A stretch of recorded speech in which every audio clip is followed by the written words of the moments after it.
नमस्कार दोस्तों, मैं विशाल सर स्वागत करता हूं आपका लखनऊ कैंपस के इस यूट्यूब चैनल पर। आशा करता हूं कि आप सभी अच्छे से होंगे, कुशल मंगल होंगे। आज हम जिस टॉपिक पर बात करने वाले हैं, पॉलिटी के अंतर्गत, संविधान के अंतर्गत कुछ ऐसी बातों से, कुछ ऐसे शब्दों से आपको रूबरू कराना चाहेंगे जिनका उल्लेख तो संविधान में नहीं है, लेकिन कहीं न कहीं इनका प्रभाव या इनके स्थान पर दूसरे शब्द का जिक्र हमारे संविधान में हुआ है। और ये ऐसे शब्द हैं दोस्तों जहाँ से सीधे सीधे पेपर में प्रश्न पूछे गए हैं, आगे भी पूछे जाने की पूरी संभावना है। तो आइए बिना विलंब के बात कर लेते हैं, देख लेते हैं वो कौन कौन से शब्द हैं। तो एक इसमें शब्द है संघीय, ठीक है। एक शब्द है बजट, ठीक है।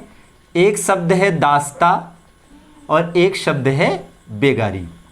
इन चारों शब्दों के साथ साथ हम एक और शब्द का जिक्र करना चाहेंगे और ये शब्द है कैबिनेट, ठीक है, जिसके लिए हिंदी शब्द इस्तेमाल होता है मंत्रिमंडल, ठीक। तो इन 5 शब्दों पर हम बात करेंगे, ठीक है। हम कह सकते हैं कि कैबिनेट के अलावा ये जो 4 शब्द हैं, ये ऐसे शब्द हैं जो सीधे सीधे भारतीय संविधान में प्रयुक्त नहीं हुए हैं, बल्कि इनके स्थान पर कोई दूसरा शब्द जो है प्रयुक्त हुआ है। लेकिन इनका पूरा जो अर्थ है, इनका जो पूरा प्रभाव है, वो काफ़ी हद तक संविधान के विभिन्न अनुच्छेदों में हमें दिखाई पड़ता है, ठीक है। अब वैसे तो भारतीय संविधान में बहुत सारे ऐसे शब्द हैं जो नहीं हैं। जैसे आप देखें तो हमारा आपका नाम लखनऊ, इलाहाबाद, ठीक है, लखनऊ कैंपस का नाम, ये सारे भी कई सारे नाम हैं जो भारतीय संविधान में नहीं लिखे हुए हैं। लेकिन हम इन नामों की बात तो नहीं कर रहे हैं। हम इन्हीं शब्दों की बात क्यों कर रहे हैं? हम इन शब्दों की बात इसीलिए कर रहे हैं क्योंकि ये शब्द भले नहीं है, लेकिन इनके स्थान पर कोई ना कोई दूसरा शब्द प्रयुक्त हुआ है जो अपने अर्थ को पूरा करता है, ठीक है। तो आइए बिना विलंब के बात करते हैं कि इन शब्दों के स्थान पर कौन सा शब्द भारतीय संविधान में आया है, ठीक है, और कैसे प्रश्न बनते हैं, हम इन पर भी बात करेंगे। तो संघीय शब्द के स्थान पर संविधान में प्रयुक्त हुआ है राज्यों का संघ, ठीक है, राज्यों का संघ, ठीक है। तो संघीय शब्द के स्थान पर क्या रखा गया है? राज्यों का संघ। किस अनुच्छेद में रखा गया है? अनुच्छेद 1 में, ठीक है। बजट शब्द के स्थान पर क्या आया हुआ है? बजट शब्द के स्थान पर आया है वार्षिक वित्तीय विवरण, ये शब्द आया है। किस अनुच्छेद में आया है? अनुच्छेद 112 में। दास्ता शब्द के स्थान पर किस शब्द का प्रयोग हुआ है? दुर्व्यापार। बेगारी शब्द के स्थान पर किस शब्द का प्रयोग हुआ है? बलात् श्रम। और ये दोनों ही शब्द एक ही अनुच्छेद में प्रयुक्त हुआ है, और ये अनुच्छेद कौन सा है? 23, ठीक है, अनुच्छेद 23। मंत्रिमंडल या कैबिनेट शब्द की बात करें कि इस शब्द का इस्तेमाल पूरे संविधान में केवल एक बार हुआ है। आपको जानकर हैरानी होगी कि इस शब्द का इस्तेमाल पूरे संविधान में केवल एक बार हुआ है, वो भी किस अनुच्छेद में? 352 में। चलिए, ये तो सीधी सीधी बात हो गई। अब जरा देख लेते हैं कि यहाँ से प्रश्न कैसे बनते हैं और जिन अनुच्छेदों में इसका उल्लेख है वहाँ पर लिखा हुआ क्या है और कैसे आप इसे समझेंगे, जानेंगे, ठीक है। ध्यान दीजिएगा, यहाँ से संघीय शब्द से, बजट शब्द से और कैबिनेट शब्द से अनेकों बार प्रश्न पूछा जा चुका है, ठीक है। तो ऐसे में बहुत ज़रूरी हो जाता है हमारे लिए इनके बारे में जानकारी रखना। तो सबसे पहले बात करते हैं संघीय की। देखिए, वैसे तो हमारे देश की शासन व्यवस्था संघीय है। हमारे देश की शासन व्यवस्था कैसी है? संघीय है, ठीक है। ध्यान दीजिएगा, हमारे देश की शासन व्यवस्था संघीय है या यूं कह लीजिए कि संघवादी है। लेकिन दुनिया का सबसे पहला संघवाद कहाँ स्थापित हुआ? दुनिया का सबसे पहला संघवाद स्थापित हुआ था अमेरिका में। लेकिन यहाँ गौर करने वाली बात यह है कि दुनिया का सर्वप्रथम संघवाद अमेरिका में स्थापित हुआ, लेकिन भारत ने अपनी संघवादी शासन व्यवस्था को किस देश से अपनाया? कनाडा से, ठीक है। एक तो ये बेसिक बात याद रखनी है, ये तो जानकारी के लिए हो गया, ठीक है। अब जरा ये भी देख लेते हैं कि आखिर ये जो हम बात कर रहे थे कि अनुच्छेद 1 में संघीय शब्द नहीं है बल्कि इसके स्थान पर राज्यों का संघ शब्द आया है, इसका क्या मतलब है?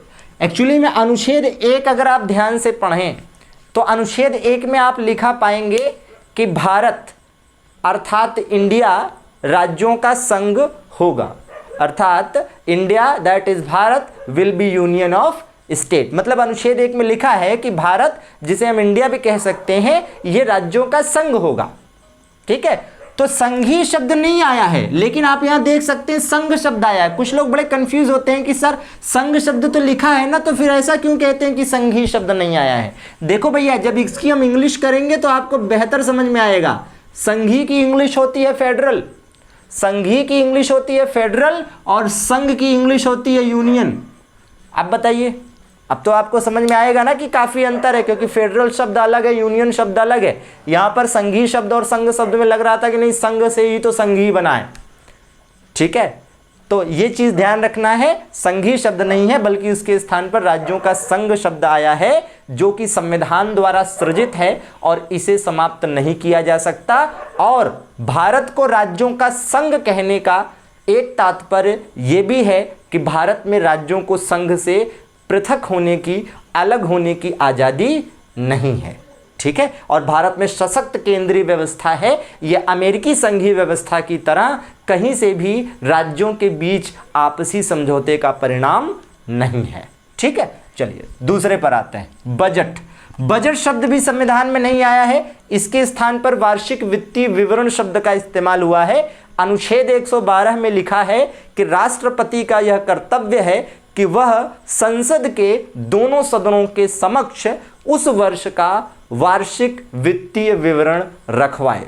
ठीक है, अर्थात बजट जिसके लिए वार्षिक वित्तीय विवरण शब्द आया है, अनुच्छेद 112 में लिखा है कि राष्ट्रपति का कर्तव्य है इसको संसद के दोनों सदनों के पटल पर रखवाना। ठीक है, और आपको पता ही है कि वार्षिक वित्तीय विवरण क्या होता है।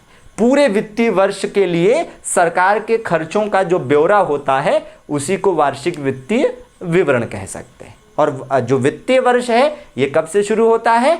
1 अप्रैल से शुरू होता है, 31 मार्च पर खत्म होता है। कब से शुरू होता है? 1 अप्रैल से शुरू होता है, 31 मार्च पे खत्म होता है। क्या आप बता सकते हैं कि दुनिया में सबसे पहले, है ना, या यूं कह लीजिए कि हम भारत की बात करें, फिलहाल भारत के टॉपिक पे हैं, तो भारत में सबसे पहले इस वित्तीय वर्ष को कब अपनाया गया? तो भारत में सबसे पहले इस वित्तीय वर्ष को अपनाया गया था 1867 में। जी हाँ, 1867 में सबसे पहले इस वित्तीय वर्ष को अपनाया गया था। और ध्यान अगर आपको आ रहा हो तो ये वही वर्ष है जब भारत में सबसे पहले दादा भाई नौरोजी ने प्रति व्यक्ति आय का निर्धारण किया था और बताया था कि भारत के लोगों की आय 20 रुपए वार्षिक है, मात्र 20 रुपए वार्षिक है ना, हैरान करने वाली बात। ठीक है, 1867 की बात है। ठीक है, फिलहाल वापस लौटते हैं। ठीक है, ध्यान रखिएगा। और यह वित्तीय वर्ष जो हमारे यहां जैसा लागू है, यह वित्तीय वर्ष ब्रिटेन की व्यवस्था से लिया गया है। अमेरिका में ऐसा नहीं होता। अमेरिका में 1 जनवरी से 31 दिसंबर को ही वित्तीय वर्ष मानते हैं। ठीक, चलिए दास्ता और बेगारी की बात करें।